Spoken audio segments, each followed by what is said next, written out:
Government ने कहा है कि 6 करोड़ इंडियन रुपीस जो कि हमारे तकरीबन 12 करोड़ रुपए बनता है वो हम देंगे नीरज चोपड़ा को। स्टेट ऑफ पंजाब ने कहा है कि जनाब हम आपको देंगे तकरीबन 2 करोड़ इंडियन रुपीस जो कि पाकिस्तानी 4 करोड़ रुपए बनता है। যে পাকিস্তানের এত জ্বলনটা কোথায় আমি সেটাই খুঁজে পাচ্ছি না। আতঙ্কবাদ ফেলাবি ফেলিয়ে দেখ তোর 4টে মার আমরা 400টা মারে দিয়ে আসবো সেই ক্ষমতাটা রাখি ভাই বুঝেছো। तारीख को सेमीफाइनल हुए, पाकिस्तानी अरशद नदीम भी पहुंचा फाइनल में और नीरज चोपड़ा भी पहुंच गया फाइनल में। उन्होंने नीरज चोपड़ा को ऐसे उठाकर सर पे बिठा दिया। রাশিয়া, জার্মান, ব্রিটেন, ফ্রান্স কেউ করবে না ভাই। ওই আতঙ্কবাদী ব্যবসা করলে না কেউ কোনোদিন কাউকে সাপোর্ট করে নাই। তাই আরেকটা কথা বলছি, এখনো ভাই সুধরে যা, এখনো সময় আছে। তো কি কাকা তোমরা সবাই কেমন আছো? আশা করছি কাকা সকলে ভালো আছে। তো কাকা চলে এসেছি আজকে আরও একটা নতুন ভিডিও নিয়ে। তো কাকা আজকের ভিডিওতে না তো কোনো ট্রাভেল ব্লগিং না তো অন্য কিছু, একদম কিছু না। আজকের ভিডিওটা একদম একটা অন্যরকম ভিডিও, এটাতে দেখে রাগে পুরো গা জ্বলছে। তো যে কারণে ভাবলাম একটু আওয়াজ উঠানো দরকার অ্যাজ এ ইন্ডিয়ান হিসাবে। তো ব্যাপারটা কি তোমাদের একটু বলে দিই। তো তোমরা সকলে জানো কিছুদিন আগে টোকিওতে এক অলিম্পিক গেম শুরু হয়েছে। তো ওই অলিম্পিক গেম শুরু হওয়ার পর থেকে তোমরা দেখতেই থাকো যে দেশের বিভিন্ন দিক থেকে বিভিন্ন বিষয়ে যারা অ্যাথলিট ছিল, অ্যাথলিট বিভিন্ন রকম মেডেল দিয়ে আসতে থাকে, কেউ গোল্ড, কেউ বা সিলভার, কেউ বা ব্রোঞ্জ। তোমরা সকলেই জানো গোল্ড মেডেল জিতেছে নীরজ চোপড়া। কোথাকার ছেলে না, হরিয়ানার ছেলে। ভারত মাতার নাম উজ্জ্বল করে গোল্ড মেডেল বিশ্বের হাত থেকে ছিনিয়ে ভারতের বুকে এনে দিয়েছে নীরজ চোপড়া। তো এই যে এর সাথে কিন্তু ভালোই দিন পার্টিসিপেট করছিল আমাদের এই পড়োশি দেশ, নামটা তো জানো অবশ্যই, পাকিস্তান। ঠিক আছে, তো পাকিস্তানের এইটা দেখে গা আর সইতে পারে না যে ভারত গোল্ড মেডেল জিতে গেল। আমাদের যে অ্যাথলিট ছিল, যে ছিল নিজাম আহমেদ না এরকম কি একটা নামটা ছিল, তো পাকিস্তানের নিজাম আহমেদ কিন্তু খুব ভালো পারফরমেন্স করছিল, তাতে আমার কোনো বিষয়ে সন্দেহ নয়। কিন্তু সে মেডেল জিততে পারেনি বলে তাদের এতটা পরিমাণে গা জ্বলছে, সেটা কোনো আর বলার কোনো গল্প নাই। তো ও একটা ভিডিও ছাড়িছিল ইউটিউবে, যেটা কিনা আমার নজরে আসে, যেটা দেখে কিনা আমি আর থাকতে পারলাম না, একদম গাটা একটু জ্বলে উঠলো। তো ভাবছি তোমাদের সাথে একটু শেয়ার করি। তো চলো আজকের ভিডিওর শেষ পর্যন্ত দেখতে থাকো। আর অ্যাজ এ ইন্ডিয়ান হিসাবে সকল ইন্ডিয়ানকে এই ভিডিওটা শেয়ার করে দাও। তো চলো কাকা আর কথা না বাড়িয়ে পাকিস্তানের ওই মাদারবোর্ডটা কি বলছে একটু দেখে লি। मुझे लगता है हम में से 80% लोगों को पता भी नहीं था कि जैवलिन थ्रो क्या होती है, वो जो नेजा फेंकना होता है वो होता क्या है।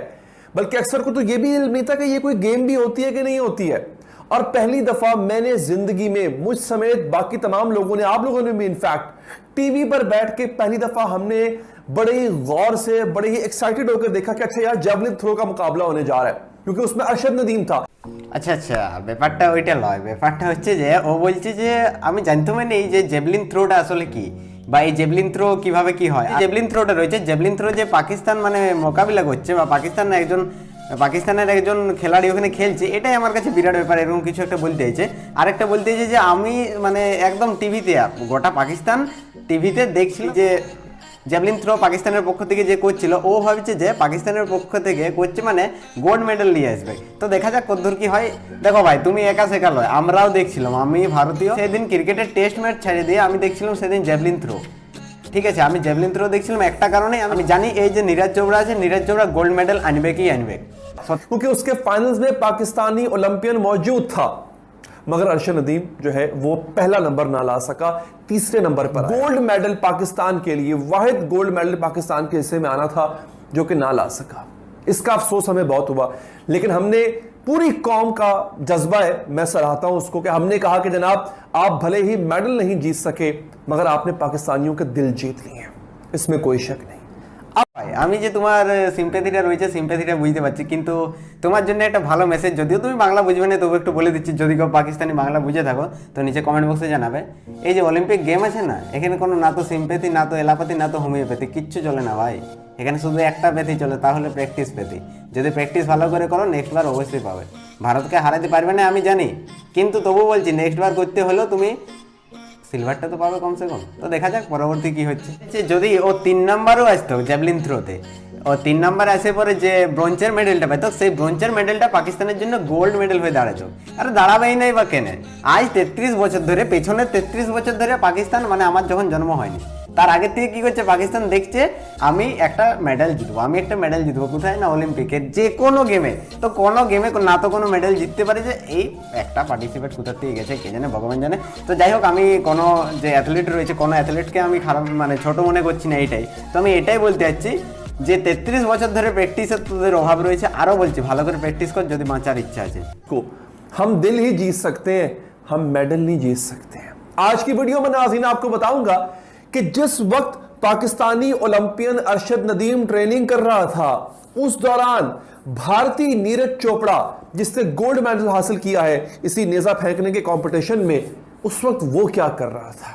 जिस वक्त अरशद नदीम एक सरकारी स्कूल, अपने इलाके का जो सरकारी स्कूल नहीं होता, उसके मैदान में नेजा फेंक के जब वो प्रैक्टिस किया करता था, उस वक्त जिससे उसका मुकाबला था यानी भारतीय ओलंपियन नीरज चोपड़ा, उस वक्त वो किस जगह पर ट्रेनिंग करता था, किन फैसिलिटीज के साथ ट्रेनिंग करता था, और फाइनल के मुकाबले में अरशद नदीम किस तैयारी के साथ आया था, और उसके मद्दे मुकाबल जो नीरज चोपड़ा है इंडियन भारतीय जो था वो किस तैयारी के साथ आया था। आप खुद फैसला कर लीजिएगा, क्या हमारी हुकूमतें इंसाफ करती हैं इन ओलंपियंस, इन एथलीट्स के साथ? अब होता है क्या नाज़रीन, 24 साल उम्र है अरशद नदीम की, इसका मुकाबला होता है और फाइनल तक पहुंच जाता है। फाइनल में जनाब जो है वो 5वां नंबर, माजरत के साथ 5वां नंबर आता है, मैं तीसरा बोल बैठा, 5वां नंबर है अरशद नदीम का। अच्छा, हुआ क्या?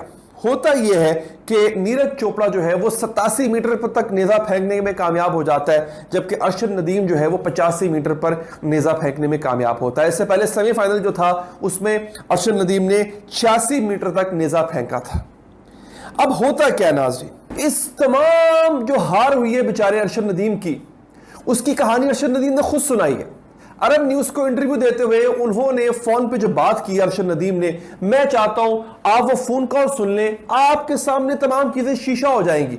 फिर वो जो मैंने आपको कहा ना कि मैं आपको कंपैरिजन दिखाऊंगा, वो कंपैरिजन दिखाऊंगा आपको नीरज चोपड़ा में और अरशद नदीम में, जरा सुनिए।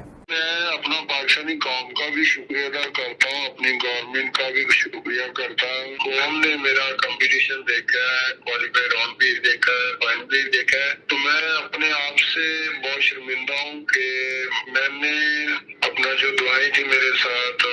প্রথমে তুই নীরজ চোপড়ার সাথে তোদের যে আরশাদ নদীম নাকি নামটা বলছো ওর সাথে তুই কম্পারিজন করছো। দেখ ভাই, প্রথম কথা কম্পারিজন করার তো কোনো মানেই হয়নি, কোথায় তোর পাকিস্তান কোথায় আমার ইন্ডিয়া, প্রথম কথা।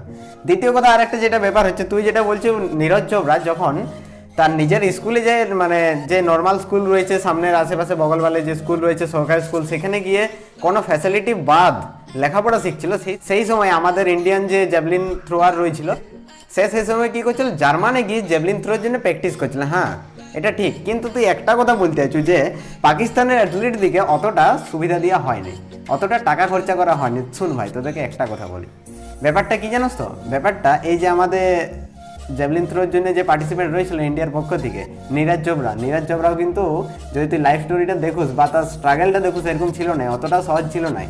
একটা সময় যখন নীরজ চোপড়া ছোট ছিল, মোটামুটি 10 থেকে 12 বছর, তার যখন ওজনটা ছিল না, সেটা দেখলে তুই হয়তো চমকাবি।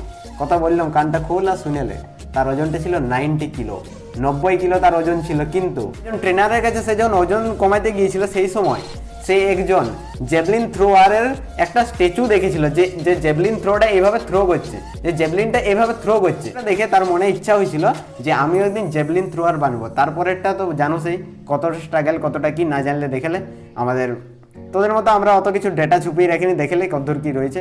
ও স্ট্রাগলটা দেখ, তোদেরও যদি কিছু শিখতে হয়। जो चाहते थे उस पे मैं पूरा नहीं उतरा, तो इसलिए मैं खुद से डिसाइड हुआ। पाकिस्तान में टैलेंट बहुत ज्यादा है और दूसरी बात सिलेक्टिविटी की जाए तो वो बहुत कम है, इस पे वैसे वर्क करना चाहिए। नाज़रीन, अरशद नदीम के जो कोच है उन्होंने कहा है कि अरशद नदीम के टैलेंट में मसला नहीं था, उनकी थ्रो इससे भी आगे की है, वो एंजाइटी का शिकार हो गए थे, घबरा गए थे। अब आप सोचेंगे घबरा क्यों गए भाई, पूरी कौम उनके साथ थी। और मेरे भाई, पूरी कौम को तो पता भी नहीं था अरशद नदीम कौन है। सेमीफाइनल से पहले तो हमें यह नहीं पता था कि जेवलिन थ्रो भी कोई चीज होती है, नेजा फेंकने का मुकाबला भी कोई चीज होती है। पूरी कौम ने बाद में साथ देना शुरू किया। अब मैं आपको बताता हूं हुआ क्या। होता यह है कि अरशद नदीम अपने मियां चन्नू के रहने वाले हैं। मियां चन्नू के एक गांव में वो बंदा प्रैक्टिस करता था यार, जबकि उसके मुकाबले में नीरज चोपड़ा वो जर्मनी में प्रैक्टिस किया करता था। हुकूमत हिंदुस्तान जो है वो तमाम फैसिलिटीज हिंदुस्तान से जर्मनी पहुंचाती थी उसको, ताकि वहां पर वो बड़े आराम से प्रैक्टिस कर सके। मैदान में जाता है, उसके साथ कौन कौन है सोचिएगा। वाला नहीं था, नीरज चोपड़ा के साथ देखिए कौन था जनाब। नीरज चोपड़ा के साथ था। अब ये मैं नहीं कह रहा हूं, ये जो कोच हैं जो अरशद नदीम के साथ गए हैं, उन्होंने लिखा कि did you see the Indian contingent, क्या आपने वो जो भारतीय वफ्द है आपने वो देखा? कौन कौन था उसमें, सुनिएगा जरा। उसमें एक होता है ऑस्टियोपैथ, वो लेकर गए थे, एक साइकोथेरेपिस्ट लेकर गए थे, एक स्पोर्ट्स साइकोलॉजिस्ट लेकर गए थे, स्पोर्ट्स साइकोलॉजिस्ट, खेलों की नफ्सियात का माहिर, वो लेकर गए थे, एक डॉक्टर था, एक ऑर्थोपेडिक था, ऑर्थोपेडिक कहते हैं जो हड्डियों का होता है डॉक्टर, वो था, और ऑर्थोपेडिक सर्जन, सॉरी, अच्छा, और एक न्यूरोलॉजिस्ट था, दिमाग का डॉक्टर, हड्डियों का doctor, physician, psychotherapist, sports psychologist. ये वो लोग थे जो नीरज चोपड़ा के साथ थे, जो उसको हौसला दे रहे थे, जो उसकी दिमागी तौर पे उसकी ट्रेनिंग कर रहे थे ताकि वो घबराए ना, वो कंफ्यूज ना हो। तो फिर मेडल तो लाना था उसने भाई। हम क्या देते हैं? हम देते हैं मिट्टी खेत स्वा। आपको इस बात का पता है, मैं आपको यह भी बता दूं नाजरीन, कि जब नीरज चोपड़ा जीता है, उसके जीतने के बाद उसके इनामों की कितनी बारिश हुई है। इंडियन गवर्नमेंट ने कहा है कि 6 करोड़ इंडियन रुपीस, जो कि हमारे तकरीबन 12 करोड़ रुपए बनता है, वो हम देंगे नीरज चोपड़ा को। स्टेट ऑफ पंजाब ने कहा है कि जनाब हम आपको देंगे तकरीबन 2 करोड़ इंडियन रुपीस, जो कि पाकिस्तानी 4 करोड़ रुपए बनता है। इंडिगो एक वहां की एयरलाइन है भारत की, उसने कहा है कि ताहयात नीरज चोपड़ा जहां भी जाना चाहे उसके लिए टिकट फ्री है। यार बात हुई ना, मजा आया ना, आखिर गवर्नमेंट सपोर्ट यहां पे कर रही है। ठीक है जी। फिर उसके साथ साथ बेशुमार इनामात की बारिश, सेलिब्रिटीज ने इनामात की बारिश कर दी नीरज चोपड़ा पे। हमारे यहां क्या हो रहा है? हमारे यहां वजीर ट्वीट कर रहे हैं, हुकूमती शख्सियात ट्वीट कर रही हैं, हमें तुम पे फख्र है, हम तुम पे प्राउड है।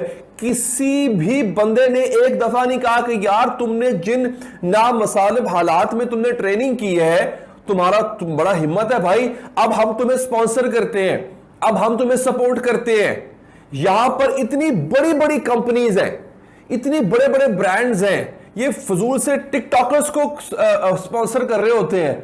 किसी ने कहा, किसी ने नाम लिया, इतनी बड़ी बड़ी टेलीकम्युनिकेशन कंपनीज हैं आपके यहां। किसी ने कहा कि यार हम अरशद नदीम को स्पॉन्सर करते हैं, या उसके लिए इनाम है यार, वो पाकिस्तान का सर फखर से बुलंद करके आ रहा है, पहला बंदा है जो फाइनल में पहुंचा था, हम उसके लिए इनाम का ऐलान करते। किसी ने नहीं किया। यहां पे कोई लल्लू पंजू उठ के 4 वीडियोस बनाना शुरू कर देगा अजीबो गरीब किस्म की नाचने वाली, उसको स्पॉन्सर मिल जाएंगे। किसी ने अरशद नदीम को स्पॉन्सर नहीं किया। उसके मुकाबले में आज नीरज चोपड़ा को देख लिया आप, वो किस बुलंदी पे बिठा दिया उन्होंने। और इससे पहले मैं ये देख रहा था कि अभी 5 तारीख को सेमीफाइनल हुए, पाकिस्तानी अरशद नदीम भी पहुंचा फाइनल में और नीरज चोपड़ा भी पहुंच गया फाइनल में। उन्होंने नीरज चोपड़ा को ऐसे उठा के सर पे बिठा दिया। वो 2 আচ্ছা তো কাকা ব্যাপার যেটা হচ্ছে, আমি এদের সিম্পেথি দেখে মানে আমার নিজেরই কেমন একটা ফিল হচ্ছে। কীরকম এরা বলতে চাইছে যে যখন আমাদের যে পার্টিসিপেন্ট ছিল নীরজ চোপড়া যখন অলিম্পিক খেলতে গেছিল, তার সাথে একজন ফিজিওথেরাপিস্ট ছিল, একজন ক্রীড়া সাইকোলজিস্ট ছিল, এরকম আরও অনেক কিছু বিভিন্ন রকম দিক থেকে তাকে সাপোর্ট দিচ্ছিল। কেউ মেন্টালি, কেউ ফিজিক্যালি, কেউ তাকে যে ট্রেনিংটা রয়েছে ট্রেনিং সাপোর্ট দিচ্ছিল। দেখ ভাই পাকিস্তান, শোন আমি তোদেরকে একটা কথা বলি, আমরা ভারতীয়, আমরা জানি যে কাকে কোন জায়গায় ট্রেনিংটা দিতে হবে। আর একটা কথা এখন বলছি শুনে লাগ, যদিও বাংলা বুঝতে পারবি না, আরও একবার তবু বলছি, সারা যা गेम है ना, सारा गेम खोपड़ी का ही है। पूरा गेम হচ্ছে दिमाग की। पहले उठ के दिमाग को ट्रेंड कर, जब तक आप दिमाग को ट्रेंड नहीं करोगे तब तक कुछ भी नहीं कर सकते, ठीक है। और एक बात सुन ले, पहले सुबह उठ के सबसे पहले दिमाग को ट्रेंड कर। सारा जो खेल है ना इस दुनिया का सारा खेल खोपड़ी का ही है। তো চল আর একটা যেটা তুই বললি, আমার শুনে ভাই কি বলবো, নিজের একটু খারাপ লাগছে যে আমাদের যে রয়েছে নীরজ চোপড়াকে তাকে সরকার থেকে 6 কোটি টাকা পুরস্কার দেওয়া হয়েছে, যেটা কিনা তোদের পাকিস্তানের রুপিতে মোটামুটি 12 কোটি টাকা হচ্ছে। তাকে আর এক জায়গা থেকে কত টাকা দিয়েছে? 2 কোটি টাকা, মোটামুটি যেটা পাকিস্তানের দিক থেকে 4 কোটি টাকা হচ্ছে। হ্যাঁ হবেই। আর তুই বললি যে আমাদের ভারতের যে একটা এয়ারলাইন রয়েছে, বিমানের সংস্থা, সেই এয়ারলাইন তাকে নীরজ চোপড়াকে যে কোনো দিনের জন্য যে কোনো জায়গায় যাওয়ার জন্য পুরো ফ্যাসিলিটি, পুরো একদম ফ্রিতে নিয়ে যাবে। হ্যাঁ সে তো যাবেই। আরে আমরা ভারতীয়, আমরা জানি যে কাকে কোন জায়গায় সম্মানটা দিলে কোন জায়গাটা সে জায়গাটা তৈরি করতে পারবে, কারণ সে কীভাবে এগিয়ে যেতে হবে। তোরা তো জানিস নি, তোরা কী জানিস? তোরা সবসময় জানিস কার পেছলাই লাগবো, কার পেছলে বোম বাঁধবো, কার ঘরে যাই একটু গন্ডগোল লাগিয়ে দিয়ে আসবো। ভাই এমনি করে কোনো দেশ না তো কোনোদিন আগে যেতে পারিছে, না তো কোনোদিন আগে যেতে পারবে। তাই ভাই কান খুলে শুনেলে একটা কথা, যদি বাঁচার ইচ্ছা আছে, পেছলে না লাগে না, নিজের পেছলে লাগ, নিজের সময়টার মূল্যটা দিতে শিখ।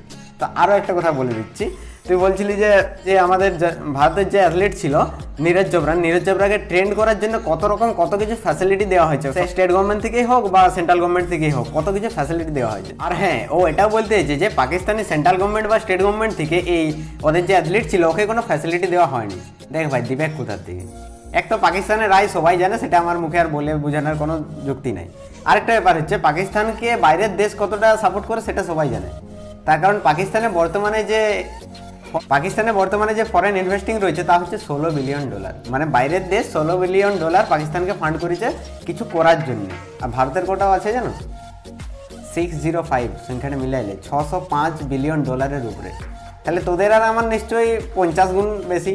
তো ভাই 50 গুণ যেখানে বেশি, আর একটা কথা বলেছি, তোদের তো সব কিছুতে ফান্ড করে চায়না বাবা। ডাক চায়না বাবাকে, যে আমাদের হারসাদ নজিম ও অলিম্পিকের জন্য খুব ভালো পারফরমেন্স করছে, তো ওর যাতে ও আরও ভালো কিছু করতে পারে, তো তার জন্যে আমাদের পাকিস্তানকে কিছু ফান্ড করা হোক। পাঠানো চিঠি চায়না বাবাকে। দেখ, তো চায়না বাবা সাপোর্ট করবে, আর তো চায়না বাবা না সাপোর্ট করলে করবে একটা কি? America, Russia, German, Britain, France কেউ করবে না ভাই। ওই আতঙ্কবাদীর ব্যবসা করলে না কেউ কোনোদিন কাউকে সাপোর্ট করে নাই। তাই আরেকটা কথা বলছি, এখনো ভাই সুধরে যা, এখনো সময় আছে। दिन पूरी हिंदुस्तानी कौम बशमूल गवर्नमेंट बशमूल बॉलीवुड, उन्होंने उसकी इतनी हौसला अफजाई की है, सर पे बिठा दिया। हमें अर्शद नदीम सिर्फ ट्विटर पे या फेसबुक पे उसके 2-4 पोस्टें नजर आती थी लोगों की, यार हम तुम्हारे साथ हैं। यार क्या साथ हो भाई? इसका ताल्लुक कहां से नीरज चोपड़ा का? इसका ताल्लुक है हरियाणा पानीपत से, और ये इंडियन आर्मी में सूबेदार है। जी हाँ, he is Rajputana rifles, 4 Rajputana rifles जो उनकी रेजिमेंट है उसमें सूबेदार है ये नीरज चोपड़ा। और कहां से कहां पहुंचा दिया उन्होंने उसको। सभी का मेरे चैनल 9 न्यूज़ इंडिया पर स्वागत है। तो जैसा कि आपने वीडियो में देखा कि भारतीय एथलीट नीरज चोपड़ा के गोल्ड मेडल जीतने के बाद पाकिस्तानी मीडिया कैसे तिलमिला रहा है और उनको আচ্ছা, আর ওই বলতে চাইছে যে আমাদের যে নীরজ চোপড়া রয়েছে, নীরজ চোপড়াকে সবাই সের পে মানে মাথায় বস করে লিয়েছে। কি জন্য না, আমাদের নীরজ চোপড়া মেডেল জিতেছে। ভাই তা তো করবে, আমরা ভারতীয় কার এখানে সম্মান দিতে হবে, কাকে কখন বর্জন করতে হবে সেটা আমরা জানি, সেটা আমরা ভালোভাবেই জানি এবং ভালোভাবেই বুঝি। আর তুই যেটা বলছিস ভাই সেলিব্রিটি বানিয়ে দিচ্ছি, কেন সেলিব্রিটি বানিবে নাই? একটা মেডেল জেতার জন্য তার পেছনে যে স্ট্রাগলটা সেটা নিশ্চয় তোরা জানিস নাই, আর জানলেও এই কথাগুলো বলতিস নাই। তো যাই হোক ভাই, তোদের নিয়ে বেশি কথা বলে কোনো লাভ নাই। আরেকটা কথা বলে দিচ্ছি, আরও বলছি যে একে এত কিছু পুরস্কার, এত কিছু ব্যাপার, এত সেলিব্রিটির মতো তাকে খাতির করছে 2-3 দিন ধরে। মানে পুরো সোশ্যাল মিডিয়াতে ফেসবুক, হোয়াটসঅ্যাপ, টুইটার, লিঙ্কডইন চারদিকে পুরো শুধু কাজ নাম চলছে নীরজ চোপড়া। ভাই আমরা শুধু নীরজ চোপড়ার নাম করি নাই, তার সাথে আরও যারা মেডেল জিতেছে না তাদের নামও করছি। তোরা শুধু ওই তোদের একটাই গেছে তাই তোরা বলছো, কিন্তু ব্যাপারটা তাল নয়। ব্যাপারটা জানোস কি, जिस व्यवहार में आप दोगे पुरस्कार वही तो दोहराएंगे बार बार। इसीलिए तो हम तो यही क्या किया उसको सर पे बैठा दिया, यही तो ठीक ठाक है। हाँ, তার মানে হচ্ছে এটাই, যে ব্যবহারে তুমি পুরস্কার দিবে সেই ব্যবহারটাই তো বারবার ফিরে আসবে। বুঝতে পেরেছ? তো ব্যাপার সেটা লয়, ব্যাপার হচ্ছে যে পাকিস্তানের এত জ্বলনটা কোথায়, আমি সেটাই খুঁজে পাচ্ছি না। আতঙ্কবাদ ফেলিয়ে দেখ, তোর 4টে মার আমরা 400টা মারে দিয়ে আসবো, সেই ক্ষমতাটা রাখি ভাই, বুঝেছো? চল যাই হোক, দেখি তারপরে তুই কি বলতে চাইছো। तो जैसे पूरी उम्मीद थी कि वह उनका एथलीट जो गोल्ड मेडल लेकर आएगा, पर नीरज चोपड़ा के गोल्ड मेडल जीतने के बाद वह अब भारतीय सरकार की तारीफ कर रहा है कि भारतीय गवर्नमेंट ने कैसे अपने एथलीट को स्पॉन्सर किया, इसको फैसिलिटेट किया और इसको सहूलियत प्रदान की और इस पर खर्च किया। जो भी उन्होंने जो खर्च किया था उसकी वजह से आज ये गोल्ड मेडल आया है। साथ में साथ ये वह इस बात से भी हैरान हो रहे थे कि भारतीय गवर्नमेंट ने इतना पैसा अपने एथलीट पर खर्च किया और उनको विश्वास नहीं हो रहा था कि वे भारतीय गवर्नमेंट इतना पैसा खर्च कर रही है, और वहाँ उनकी गवर्नमेंट उनके पास कोई पैसा ही नहीं है उनको खर्च करने के लिए। और हालांकि वह इस बात से भी हैरान थे कि नीरज चोपड़ा के साथ उसके साथ पूरा कोचिंग स्टाफ था, उसके साथ एक नहीं पूरे 5 से 6 आदमी थे। न्यूरो सर्जन था उसके दिमाग के लिए, और अलग अलग तरह के डॉक्टर, उसके पूरी टीम थी। वहीं पाकिस्तानी के साथ उसका एक कोच था, वो भी आखिर में पीठ दिखाकर चला गया। जब उसका एथलीट अर्शद नदीम आखिरी थ्रोर में नाकाम हो गया और नीचे बैठ गया, उस वक्त उसको उसका साथ देना चाहिए था, पर उसका साथ देने के बजाय वह पीठ दिखाकर वापस चला गया। इससे पता चलता है कि पाकिस्तानी की सोच कहाँ है। जब अपने एथलीट की सबसे ज़्यादा सहारा देने की ज़रूरत थी, हमें उसका साथ देना चाहिए, वह उसको पीठ दिखाकर भाग गया। चलो कोई बात नहीं, इनको खाली एक नीरज चोपड़ा के बारे में पता है। अगर इनको बाकी एथलीटों की पोजीशन के बारे, उनके प्रदर्शन के बारे में पता चलेगा तो ये वैसे ही हैरान होकर मर जाएंगे। पर कोई बात नहीं, हमें अपने प्रदर्शन को आगे ओलंपिक में और आगे लेके जाना है। अगर हमें और गोल्ड मेडल जीतने हैं और हमें अपने एथलीट को इसी तरह फैसिलिटेट करते रहना पड़ेगा। এই হচ্ছে সেই ভিডিওটা, যার ভিডিওটার আমি রিয়াকশন ভিডিও তৈরি করলাম। তো এখানে সে বলতে চাইছে যে সময় আমাদের নীরজ চোপড়া গোল্ড মেডেল জিতে চারিদিকে আনন্দ উল্লাস করছিল, হ্যাঁ করবে কি, সে তো নর্মাল ব্যাপার, সেই সময় ওদের পাকিস্তানের যে হারসাদ আহমেদ ছিল সে কী করছিল, মাটিতে পড়ে গিয়েছিল এবং মাটিতে পড়ে সে রীতিমতো কান্না শুরু করে দিয়েছিল। তোমরা যদি যে অরিজিনাল ভিডিওটা সেটা যদি দেখতে চাও, আমি ডেসক্রিপশন বক্সে লিঙ্ক দিয়ে রেখেছি, তোমরা চাইলে দেখতে পারো।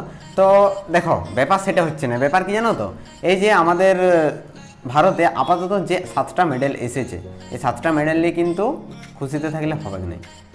ওদের যে একটাও আসেনি সেটা নিয়ে আমাদেরকেও তাকাই থাকলে হবে না। আমাদের এখানে মেন কাজ একটাই, 7টা কী করে 70টা করতে হবে। 7টা প্রথমে কী করে 17টা, তারপর 27টা, তারপর 70টা করতে হবে, সেটা দিয়ে ভাবতে হবে। যেমন আজকে চায়না 87টা মেডেল জিতেছে, প্রথমে আছে ইউএসএ, তারপর রয়েছে চায়না 87টা রয়েছে, চায়নাকে নেক্সট বার টপকাতে হবে। এই উদ্দেশ্যটা নিয়ে নেক্সট যে 4 বছর রয়েছে সেটা যদি আমরা প্র্যাকটিস করতে পারি, আশা করি পরের অলিম্পিকে না হলে তারপরে পরের অলিম্পিকে অবশ্যই আমরা ট্রাই করব। আর আমাদের ভারতীয়দের আরেকটা মেন ব্যাপার কি জানো তো, আমাদের ক্রিকেটটাকে সবসময় বেশি গুরুত্ব দিই। এই যে জ্যাভলিন থ্রো, সত্যি কথা বলতে আমি নিজেই জানতাম না জ্যাভলিন থ্রোটা আসলে কী, যদি আমি সেদিন ম্যাচটা না দেখতাম। আমি সেদিন ম্যাচটা দেখছিলাম একটা কারণে, যে ভারতীয় পার্টিসিপেন্ট ওখানে পার্টিসিপেন্ট করছে, তারপর ওর যে মানে মুখের ইমপ্রেশন, ওর যে মানে কনফিডেন্স, তা দেখে বোঝা যাচ্ছে মোটামুটি মেডেল নিয়ে আসবে। তো গোল্ড মেডেল জিতবে এটুকু না বোঝা গেলেও মেডেল নিয়ে আসবে। তো তার সাথে সাথে পাকিস্তানের যে হারসাদ আহমেদ ছিল সেও খুব ভালো পার্টিসিপেন্ট করছিল। প্রথম দিকে একটু নিচের দিকে থাকলেও 10-12 তারপর 8-এ এলো, 8 থেকে সরাসরি 5-এ উঠে গেছিলো। তো শেষ পর্যন্ত মোটামুটি 5-এই ছিল 3টা থ্রোর পর। তো যাই হোক, এই হচ্ছে আজকের ভিডিওটা। সত্যি কথা বলতে কি, পাকিস্তানের উপরে রাগ ক্ষোভ অনেকটাই থাকলেও কিন্তু তোদের প্রতি অনেকটা একটু সিম্পেথি দিয়ে যাচ্ছে, তার কারণ ভারত তো কারো না ক্ষতি করতে চায়নি, কিন্তু কেউ যদি ভারতের ক্ষতি করে তার পেছনেও ছাড়তে চায়, তার 12টা বাজি 14টাই ছাড়ে। তো যাই হোক, সেটা ব্যাপার বড় কিছু নয়। তো নেক্সট টাইম তোদেরকে আমি একটা কথাই বলবো, ভালো করে প্র্যাকটিস কর। আর শুধু তোদেরকে বলবো না, নিজেদেরকেও যারা অ্যাথলিট রয়েছে ভারতের সবাইকে বলবো যে ভালো করে প্র্যাকটিস করো। প্র্যাকটিসটাই আসল মানে সাফল্যের মূল চাবিকাঠি, যেটা সে যে কোনো বিষয়, স্পোর্টস, গান, নাচ, আবৃত্তি বা যে খেলাধুলা বা পড়াশোনা, সব দিক থেকে। তো আজকের ভিডিওটা এই পর্যন্ত, দেখা হচ্ছে পরবর্তী ভিডিওতে। যদি ভালো লাগে অবশ্যই একটা লাইক করে দাও, তোমাদের একটা লাইক আমাদের ভিডিও বানাতে অনেক বেশি উৎসাহিত করে। আর এই হচ্ছে আমার পাকিস্তানের বিরুদ্ধে প্রথম রিঅ্যাকশন ভিডিও। যদি ভালো লাগে অবশ্যই লাইক করো, তার সাথে সাথে বন্ধুদেরকে শেয়ার করো। তো আজকের ভিডিওটা এই পর্যন্ত, দেখা হচ্ছে পরবর্তী ভিডিওতে। ততক্ষণ পর্যন্ত জয় হিন্দ, বন্দে মাতরম।